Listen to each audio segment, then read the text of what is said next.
Chapter 17 is away. At 3:20, Dune took his pillowcase pack, left the school by the back door, and started up Pip Street. He went fast. The lights had gone out for a few minutes just before 3, and he was nervous about being outside. He planned to take the long way to the pipeworks out at the very edge of the city to avoid any guards that might still be looking for him. He was filled with dread about Lena. He wouldn't know what had happened to her until he got to the pipeworks and either showed up or didn't. All he could do now was run. He raced down Knack Street. It was strange to be out in the city with the streets so utterly deserted. Without the people passing back and forth, the streets seemed wider and darker. Nothing moved but himself, his shadow, and his fleeting reflection in shop windows. He passed. In Silverton Square, he saw a kiosk where the poster with his and Lena's names on it had been pinned up. Everyone in the city must have seen these posters by now. He was famous, he thought. Rarely, but not in the way he'd wanted. There would be no glorious moment on the gathering hall steps after all. Instead of masking his father proud, he would cause him dreadful worry. This thought made him so sad that his knees felt suddenly wobbly. How could he just vanish without a word? But it was too late now. He couldn't go back. If only there was some way to send him a message, and in a moment he realized there was. He stopped, fished in his pack for the paper and pencil he had brought, and scribbled on it, "Father, we have found the way out. It was in the pipeworks after all. You will know about it tomorrow. Love, Dune." He folded this in quarters, wrote "Delivered to Loris Harrow" in big letters on the outside, and pinned it to the kiosk. There. That was the best he could do. He would have to trust that someone would deliver it. In the distance, he heard the faint sound of singing. He listened. It was the song of the river, just ending, far below, like the blood of the earth, from the center of nowhere, rushing forth. He sang under his breath, like everyone in Ember. He knew the words of the 3 songs by heart. He sang along softly with the faraway singers, making the light for the lamps of Ember, older than anyone can remember, faster than anything anyone knows. The river comes and the river goes. Up Rim Street, now to River Rod, he was halfway there. The singers were starting on the Song of Darkness. It was his favorite. With its powerful, deep harmonies, he was a little sorry to be missing it. He went up the Pot Street side of empty River Road Square, where another poster hung crookedly on the kiosk, and he was headed toward North Street when suddenly the lights flickered and went out. He jolted to a stop. Stand still and wait. That was his automatic response. In the distance, he heard a dip in the sound of the singing, some startled voices breaking the flow, but then the song rose again, defying the darkness. For a moment, all thoughts vanished from Dune's mind. There was nothing but the fearless words of the song. Black as sleep and deep as dreaming, darkness like an endless night. Yet within the streets of Ember, bright and bravely shines our light. He sang, standing still in the blackness. When the song ended, he waited. The lights would surely come back soon. For a few minutes there was silence, and then, far away but piercingly clear, he heard a scream.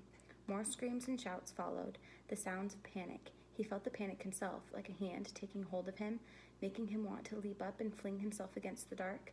But suddenly, with a flash of joy, he remembered. He didn't have to wait for the lights to come back on. He had what no citizen of Ember had ever had before, a way to see in the dark. He set his pack down, untied the knot at the top, and groped around inside until he felt the candle.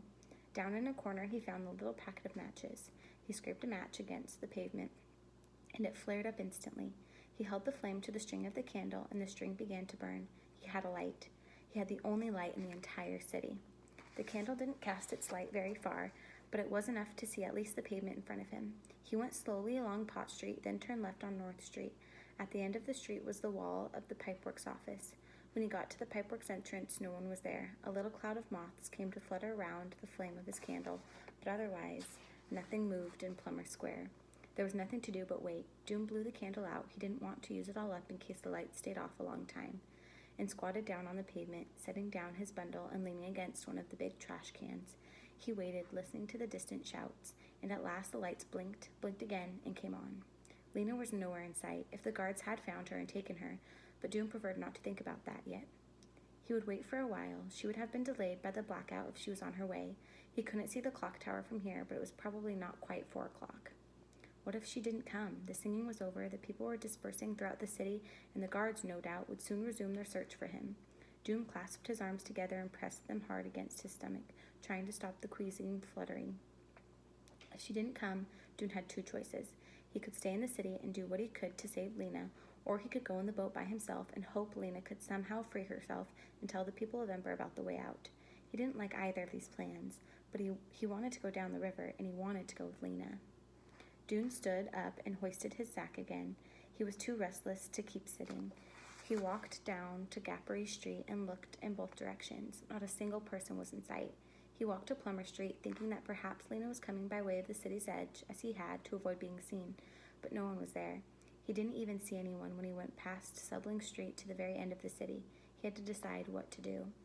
He went and stood in the doorway of the pipeworks. Think to himself. Think. He was not sure he could make the river journey by himself.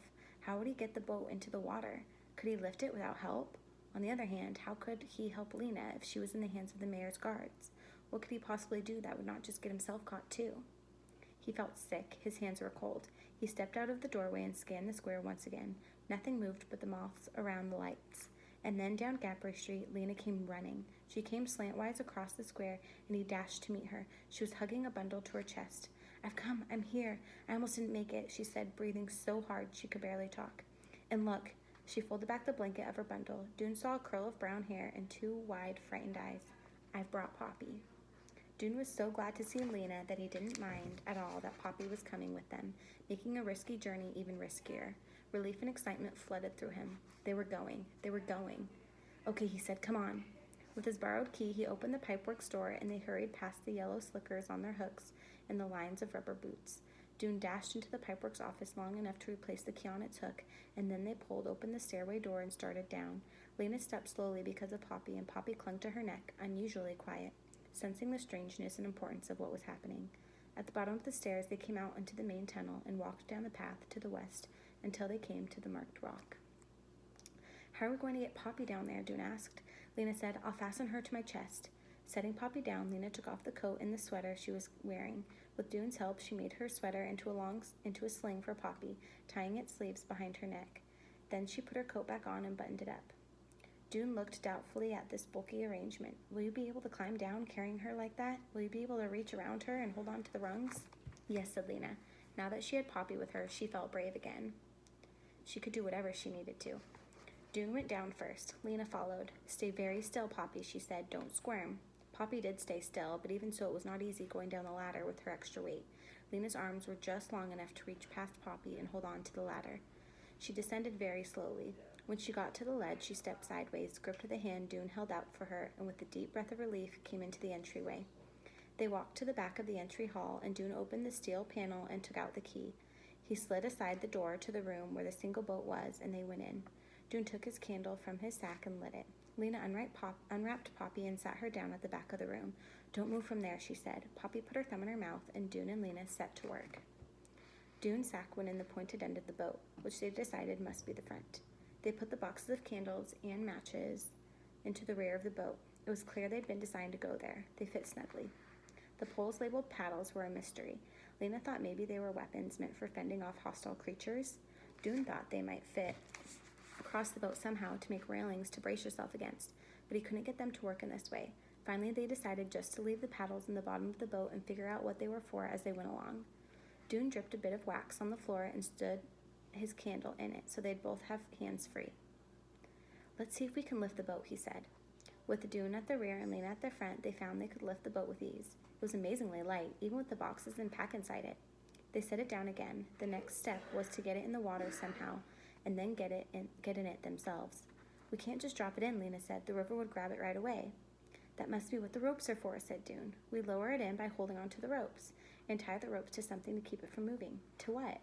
"They must have put a peg or something in the wall to tie it to." Dune went back to the ledge of the river and got down on his knees. Leaning over, he felt with one hand along the bank below. At first there was only smooth, slippery rock. He moved his hands slowly back and forth, up and down.